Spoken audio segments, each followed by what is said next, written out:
किसान योजना शेतकऱ्यांना 20व्या हप्त्याची 2000 रुपये कधी मिळणार तारीख आलेली आहे समोर. तर मित्रांनो, आता सध्या पाऊस सुरू आहे, सध्या पेरणीचे वातावरण आहे.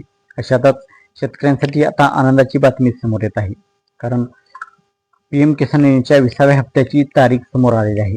मित्रांनो, PM किसान योजनेचा 19वा हप्ता हा शेतकऱ्यांना फेब्रुवारी महिन्यामध्ये जमा झाला होता.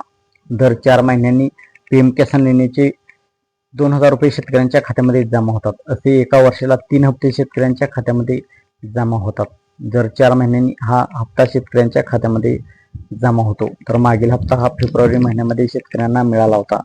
तर फेब्रुवारी नंतर 4 महिन्यांनी मार्च, एप्रिल, मे आणि जून, आता जूनमध्ये शेतकऱ्यांना या 20वा हप्ता मिळणार आहे. तर अशी माहिती समोर येत आहे की 15 ते 25 जून या दरम्यान शेतकऱ्यांच्या खात्यामध्ये PM किसान योजनेचा 20वा हप्ता जारी केला जाईल असे सांगण्यात येत आहे. परंतु याबाबत अजूनही अधिकृत घोषणा केलेली नाही. तर 15 ते 25 जून दरम्यान PM किसान योजनेचा 20वा हप्ता शेतकऱ्यांच्या खात्यामध्ये जमा होईल.